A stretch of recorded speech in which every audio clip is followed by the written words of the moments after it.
Good afternoon, ladies, gentlemen, boys, and girls. Assalamu alaikum. My name is Big Akar Ahmed, and in today's video, I want to talk about something that has been going on in the world. This is the Israeli and Palestinian conflict, the war that has broken out over there. I didn't want to touch too much on it in the last couple weeks because it's a very controversial topic. It's a topic that involves a lot of information, a lot of bias. Most of the people that are online at the moment who are talking about this topic, they're really emotional and they're kind of like picking sides, kind of like it's a sports team, which is sickening in my opinion. This is a war where hundreds of thousands of lives are potentially going to be lost. Um, and this is a conflict that's been going on for a very, very long time. So this isn't something that people need to jump on and bandwagon free Palestine or protect Israel or say any of this stuff from their homes everywhere else around the world when they don't know anything about the conflict, when they're not directly involved in the conflict, and when nobody they know is really affected, right? Unless you are someone who is well educated on something like this. You study war, you sell weapons, you're in some of these industries, or you're in the army, or any of this really more or less is going to help you have a better opinion. You need to understand the history. You need to understand what Judaism is, what Christianity is, what Islam is, who Palestinians are, who Israelis are, where do they come from, who are their, what are their lineages and bloodlines, where their bloodlines come from, who lived in these lands 100 years ago, who lived in these lands 200 years ago. It's a very complex situation. And before we get into this video, before we start anything or react to anyone or anything, I just think it's very, very, very important before you speak or before you say certain things about certain topics, you're very, very, very well educated or you look into a specific subject. I'm someone who didn't want to jump on this topic, especially right when it started blasting off, because most of the information that we're getting from the media is very, very, very biased. The media lies a lot, and there's a lot of people just bandwagoning, jumping on both sides. There's a lot of noise. When there's a lot of noise, it's hard to get accurate information. You get a bunch of information. It's deceptive, right? So I don't think that it's very, very good to jump into these topics and to really argue with people online or to try to do that, especially for clout or views. That's why I kind of waited a couple weeks before I started jumping into these topics. And I would love to get into these topics because what's happening over there is very important. It's very important to the religious standings, for the end times, for revelations, and things of this sort to actually happen. That land is super important. And this conflict is super important. People should really understand, like, if this conflict is not resolved, we will go into World War III. When I say a World War III, I mean like the whole world cares about that land more than anywhere else. Like, you can take out Russia, you can take out the United States, and we'll be fine. Like, the world's okay.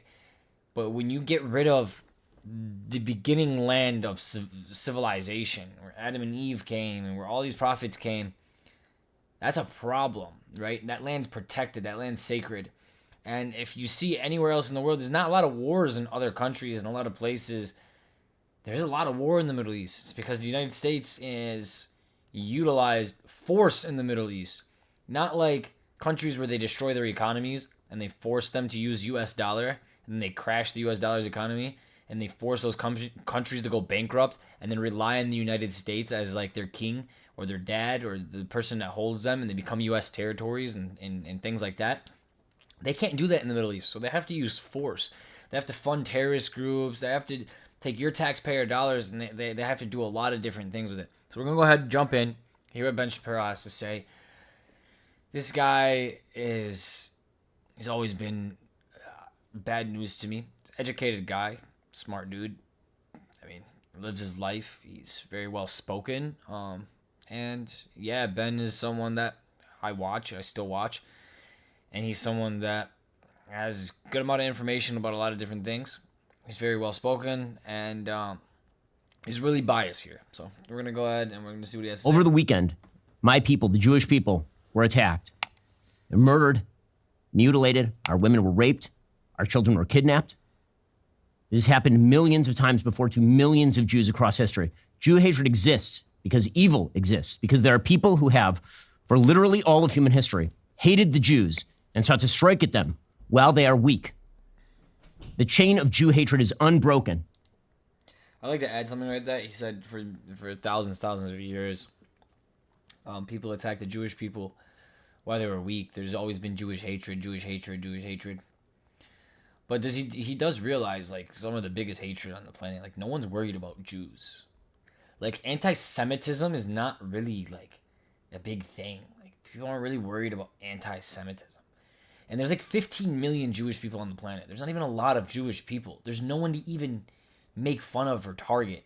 So it's like, and most Jewish people are in the highest of industries. They own the biggest corporations. They own the transportation industries, the banking industries, everything. And Jewish people look after each other. They take care of each other. Like Ben, you know why Ben is big? You know why he's in a big position and he's at the top and he's a corporate CEO and he owns his own media station and all of this stuff? Because he has a bunch of Jewish friends who are at the top, who gave him loans and gave him advice and gave him backup and gave him all types of things. These guys don't even go to the same school as you. Ben Shapiro, I bet you anything in my life, Ben Shapiro went to a private Jewish school. Private Jewish school. Not a private school, a Jewish school. Because they teach their kids different curriculum. They teach their kids differently. They live completely different lives than you. There's 15 million of them. They're like an extinct species almost. Like he's saying they've always been after us. They're like an extinct species. You understand what I'm saying? They're the chosen ones. They're the ones who are almost extinct. They have to stick together. They have to look after each other. That's a beautiful thing. All cultures, all people should look after each other, right? But the Jewish people, because there's so little of them, they really look after each other. And most Jewish people are at the top, right? So, For 2 millennia, if you want to talk about oppression, you want to talk about things like that, look at the Muslim people. Look at all of the countries around Israel, and look what the United States has been doing for years and years and years and years to the Middle East. Look what Israel has been doing for years to the Middle East. You want to talk about oppression? You want to talk about millions of lives lost? In Iraq alone, over 1 million lives were lost. In Iraq alone, in the last 20 years. since the destruction of the last Jewish dynasty in the Holy Land of Israel, those Jew haters were ascendant. Well, no longer. That is the promise of the state of Israel. Never again. Okay. The Jews will not stand by. They will not be murdered. They will not leave their biblical homeland. They will not surrender. They'll be strong and courageous, chazak v'amatz, as Joshua said 3,000 years ago. Israel is indispensable. This weekend proved it is indispensable. Its presence is a miracle. Its strength, a gift. Thank God for the state of Israel. Wow. Over the weekend, he's right. Israel is a miracle, right? The fact that it still exists is a miracle. Because let's be honest, it shouldn't exist. And everyone that was with it was never with it to begin with. They denied it. And Israel's been going to wars for the last 70 years with bordering countries, and it's been a really, really, really big problem. But it's because they like taking land that's not theirs and pushing people out of their homes. So when people go into self-defense, it becomes a problem. But he's right. What he said at the end here? its presence is a miracle. Its strength, a gift. Thank God. Its strength, Israel's strength is also indeed a gift. Not a gift from God, but a gift from the United States of America. Thank you to all the United States American citizens, taxpayers, who fund the $8 billion in funding for military weapons, airstrikes, jets, so that Israel can turn Gaza into a prison, an open air field prison. So thank you to all of the hard-working, tax-paying, amazing people, right? Thank you to all of the people who are paying interest on their car loans and their house loans. That's going to that big head CEO man, who also funds Israel and funds them weapons and helps them do all of these things. So thank you to the American people, the 500 million American citizens who work so that Israel can protect theirself and Israel can become an apartheid state and Israel can take control and bully around the other people in the Middle East. Thank you so much. Ben, you're right. Israel is a gift. It was given to the Zionist group of Jews who I don't even deem as Jewish people. That was given to the Zionist group, and it was given to them as a gift by Great Britain and the United States of America, who are the same exact people at the end of the day.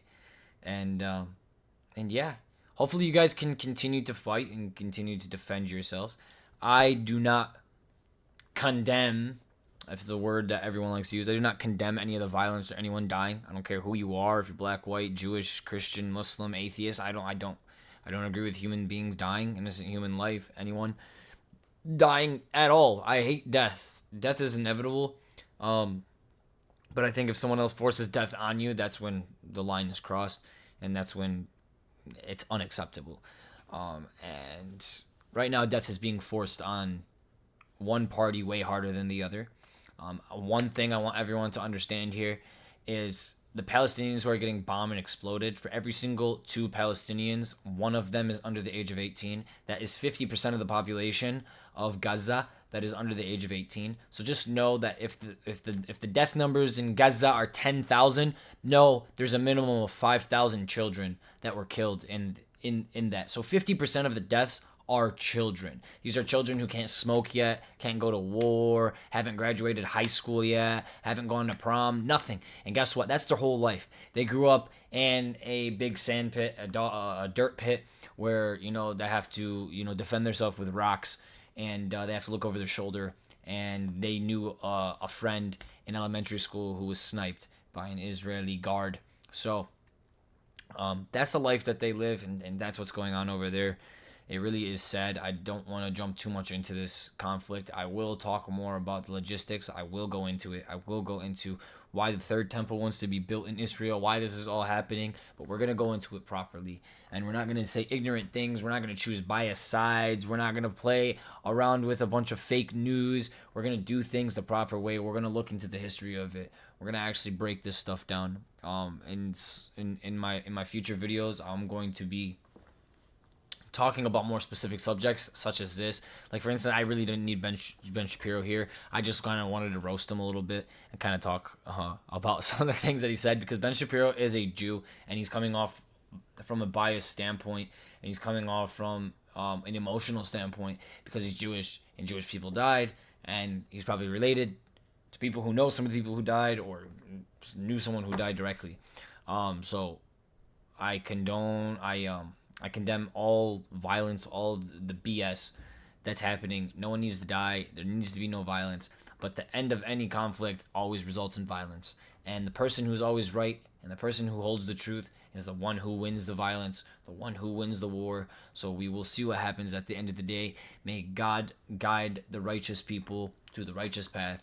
May God protect the innocent civilians. And may God protect everyone watching this video. When it comes to the misinformation and the deception that happens online, be very, very careful with the information that you're receiving. Be very, very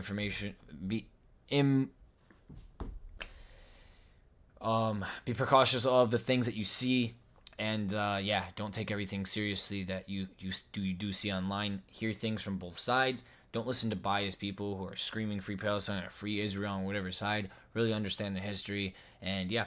If you have any questions, comments, concerns, go ahead and leave them below. If you guys like this video, go ahead and check out my previous videos and the ones in front of it.